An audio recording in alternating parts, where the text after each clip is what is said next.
வணக்கம். Welcome to கதை திரட்டு audio books. இந்த வீடியோவில் நம்ம என்ன கதை கேட்க போகிறோம்னா 16 வருடம் கழித்து ஓர் அப்பா சிறுகதை. நம்ம சேனலை இது வரைக்கும் சப்ஸ்கிரைப் பண்ணாதவங்க சப்ஸ்கிரைப் பண்ணுங்க. பக்கத்தில் இருக்கிற பெல் ஐகானை கிளிக் பண்ணி ஆல்ங்கிற ஆப்ஷனை ப்ரெஸ் பண்ணுங்க. ஸோ தட் நான் போடுற கதைகளை உடனுக்குடனே நீங்கள் கேட்கலாம். வாங்க கதைக்குள்ளே போகலாம். அக்கவுண்ட்ஸ் டீச்சர் பாடம் நடத்த ஆரம்பிக்கும் போதே எனக்கு கொட்டாவி வந்தது.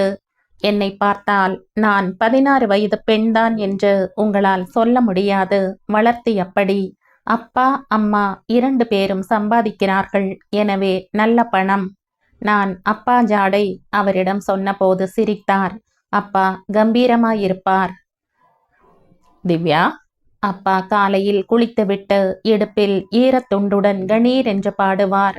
பாரதி பாட்டு மட்டும், பக்தி பாடல் என்றில்லை, வீர உணர்ச்சி தரும் சுதந்திர பாடலை கூட பாடுவார். திவ்யா ஸ்டாண்டப். இடது கையில் மணி பார்த்தேன். 3. சைக்கிள் ஸ்டாண்டுக்கு வந்தேன். பூனைக்குட்டி மாதிரி என்னுடைய மொஃபெட் உட்கார்ந்திருந்தது. மொஃபெட்டை நகர்த்தி வெளியில் வந்தேன். இடது காலை தரையில் ஊன்றி வலதை சொயாங் என்று தூக்கி போட்டு மிதித்து சீரான வேகத்தில் செலுத்த ஆரம்பித்தேன். அப்பாவுக்கும் அம்மாவுக்கும் சில நாட்களாய் ஏதோ பிரச்சனை போல் தெரிந்தது.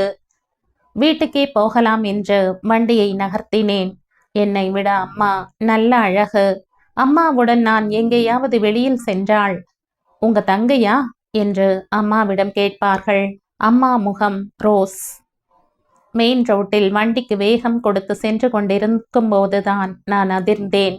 என்னை தாண்டி விசுக்கென்று சென்ற காரில் அம்மா. பக்கத்தில் எதிர் பிளாட்டில் போன வாரம்தான் குடி வந்த சபரீஷ். அந்த 45 வயதுக்காரனுடன் நெருக்கமாய் தோளோடு தோள் இணைந்து. எனக்கு அதிர்ச்சியாக இருந்தது. அம்மாவா இப்படி? 4 நாள் முன்பு அப்பா அம்மாவுடன் சண்டை போட்ட போது சபரீஷ் என்ற வார்த்தை அடிபட்டது நினைவுக்கு வந்தது. மொஃபெட்டை திருப்பி அதிவேகமாய் கிளப்பி அம்மாவை கையும் களவுமாக பிடிக்க ஆசைப்பட்டேன். 8வது நிமிடம் அந்த காரை தொட்டபோது அது நின்ற இடம் என் ஸ்கூல்.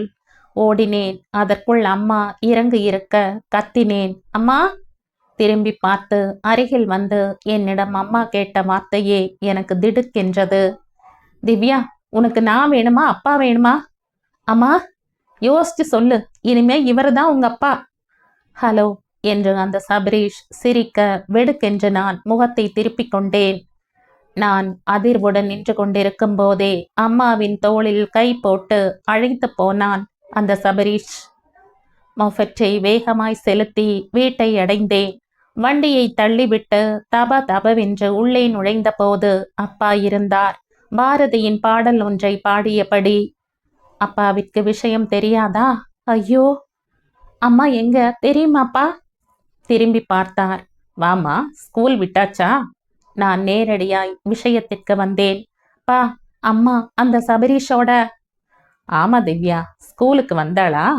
கோபமோ வருத்தமோ துளியும் இன்றி வழக்கமான கம்பீரத்துடனேயே அப்பா கேட்டது எனக்கு ஆச்சரியம் தந்தது. சொல்லுங்கப்பா, என்னாச்சு? அமைதியுடன் அப்பா பார்த்தார். சொல்லுங்கப்பா, அவரோட அம்மா ஓடிட்டாளா? என்னம்மா சின்ன குழந்தை, நீ பெரிய பெரிய வார்த்தையெல்லாம் உபயோகப்படுத்தாத. உங்க அம்மா நல்ல அம்மா. அப்பா, ஏன் பதற்றப்படுற? பாப்பாம்மா நீ.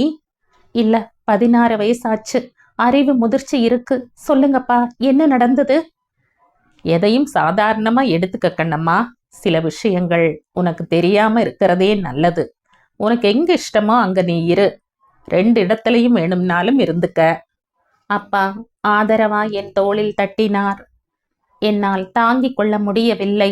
அப்பா என்னதான் நாகரிகமாய் சொன்னாலும் எனக்கு புரியவில்லையா என்ன? அம்மா அந்த சபரீஷுடன் ஓடி போய்விட்டாள். நிஜம். யார் அந்த ராஸ்கல்?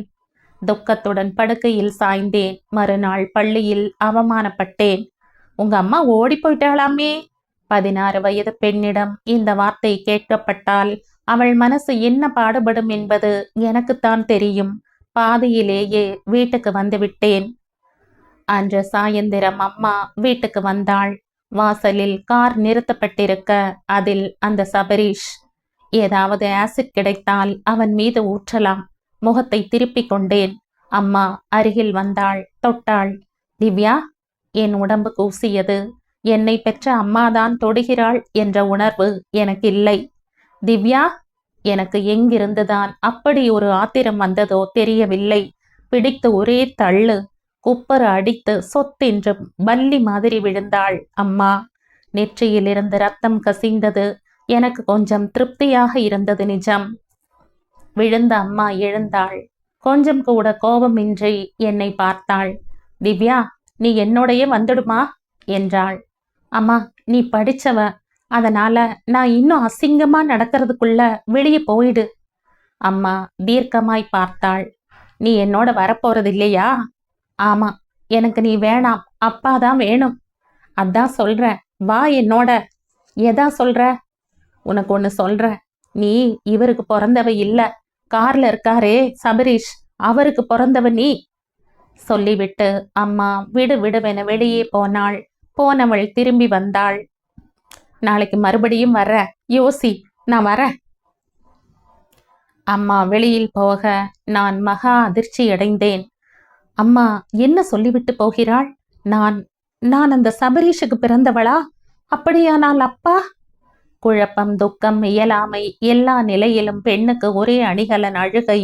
அதையே அணிய ஆரம்பித்தேன் நான். ஆபீஸ் விட்டு அப்பா வந்து என் தோளை தட்டினார். அதுவரை நான் அழுதிருக்கிறேன். என்னாச்சு திவ்யா, முகமெல்லாம் வீங்கி இருக்கு, அம்மா வந்தாளா? ஆமாம் என்று விட்டு நடந்ததை சொல்ல ஆரம்பித்தேன். கடைசியாய் அம்மா சொன்ன, நீ கூட சபரீஸ்க்கு பிறந்தவ என்ற அதிர்ச்சி சமாச்சாரத்தையும் சொல்லிவிட்டு திக்கி திணறி அப்பாவை நிமிர்ந்து பார்த்தேன்.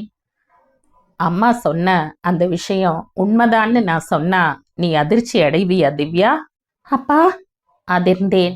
ஆமா திவ்யா, நீ சபரீஷுக்கு பிறந்தவதான். அப்பா? ஆமா திவ்யா, வா விளக்கமா சொல்ற என்றபடி என் தோளில் கை போட்டு மொட்டை மாடிக்கு அழைத்து சென்றார் அப்பா. எல்லா விஷயத்தையும் உங்ககிட்ட சொல்லிடுறேன் திவ்யா. மௌனமாய் அவரையே பார்த்தேன். நான் இப்ப யோகியனா புத்திசாலியா உனக்கு தெரியலாம். இளமையில கூட அப்படித்தான் நல்லவன்தான். ஆனா ஒரே ஒரு தவறு மட்டும் நான் செஞ்சேன். அதுதான் உங்க அம்மாவை காதலிச்சது. காதலிக்கிறதுல என்னப்பா தப்பு? தப்பில்லதான். ஆனா நான் உங்க அம்மாவை காதலிக்கிற போது அவளுக்கு ஏற்கனவே கல்யாணம் ஆகி இருந்தது. அப்பா? ஆமா திவ்யா, சபரீஷ் தான் அவ புருஷன். கல்யாணம் ஆன உடனே என் எதிர் ஃப்ளாட்ல தான் குடி வந்தாங்க. நான் உங்க அம்மாவோட அழகுல கொலைஞ்சு போனேன். கல்யாணம் ஆனவள்னு தெரிஞ்சும் பழக ஆரம்பிச்சேன். ஒரு நாள் உங்க அம்மாவை இழுத்துட்டு நான் ஓடி வந்துட்டேன். அப்ப உங்க அம்மா கர்ப்பம். அப்புறம்தான் நடந்தது உனக்கு தெரியுமே. இத்தனை வருஷம் உங்களை சந்தோஷத்தோட வச்சுக்கிட்டதாத்தான் என் மனசாட்சி சொல்லுது. உங்க அம்மாவும் எனக்கு உண்மையான மனைவியாத்தான் இருந்தா. ஆனா இப்ப இத்தனை நாள் கழிச்சு அந்த சபரீஷ் டிரான்ஸ்ஃபர் ஆகி அவ ஆஃபீஸ்க்கே வந்திருக்கான். உங்க அம்மா என்னோட வந்த பிறகு அவன் வேற கல்யாணம் பண்ணிக்கல. தாடி வளர்த்துட்டு சன்னியாசி மாதிரி இருந்திருக்கான். இந்த நிலையில அவனை மறுபடியும் பார்த்த உடனே உங்க அம்மாவுக்கு மனசை உறுத்தி இருக்கு. அவனோட இன்னிய நிலைமைக்கு தான் காரணம்னு பட்டிருக்கு. அதனால இது சரின்னு அவளுக்கு பட்டிருக்கு. ஒரு வகையில பார்த்தா நான் அப்ப சபரீஷ்க்கு செஞ்ச துரோகத்துக்கு இப்ப உங்க அம்மா இப்படி செஞ்சது எனக்கு நான் கட்டாயம் பெற வேண்டிய தண்டனைன்னு படுது. சரிப்பா, உங்களுக்கு தண்டனை, ஆனா எனக்கு? அப்பா பதில் சொல்ல முடியாமல் தலையை குனிந்து கொண்டார்.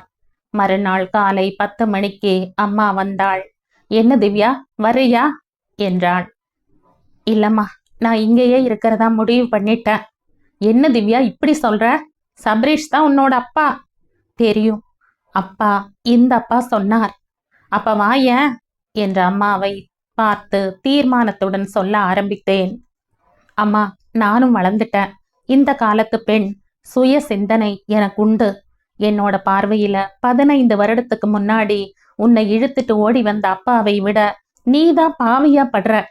ஏன்னா இந்த 15 வருடமும் அப்பா உனக்கு உத்தம கணவராகத்தான் இருந்திருக்கார். நீ சொல்லித்தான் நான் இந்த அப்பாவுக்கு பிறந்தவ இல்லைன்னு தெரியும். இப்ப நீ செஞ்ச காரியம் எனக்கு சரியா படல. இத்தனை வருஷமும் உன்னையே நினைச்சிட்டு இருந்த சபரீஷ பார்த்ததும் உனக்கு பரிதாபம் வந்ததும் ஒரு விதத்துல நீ செய்யறதும் நியாயமா உனக்கு படலாம். எல்லாரும் அவங்க சுய நலத்தை தான் பாத்துக்கிறீங்க. உன் அழகுக்காக அப்பா உன்னை அழைச்சுக்கிட்டு வந்தார். இத்தனை வருஷம் கழிச்சு நீ ஓடுற. ஒட்டு மொத்தமா எல்லாரும் என்ன மட்டும் ஏன் ஒதுக்கிட்டீங்க? திவ்யா, நான் சொல்றத நோ மாட்டேன். உங்களை மாதிரி எனக்கும் சுயநலம் உண்டு. நான் பெண், அதனால தனியா எங்கேயும் ஓட முடியாது. உன் கூட வந்தா என் மனசாட்சி என்னை கொல்லும். பச்சையா சொன்னா உன்னை ஒரு விபச்சாரி ஸ்தானத்துல வச்சுதான் பார்க்க முடியுது. 16 வருஷம் கழிச்சு ஒருத்தர் அப்பாவா ஏத்துக்க என்னால முடியல. அதனால இவர்தான் என் அப்பா. நான் இங்கேயே இருந்துடுறேன். ப்ளீஸ் போயிடுமா.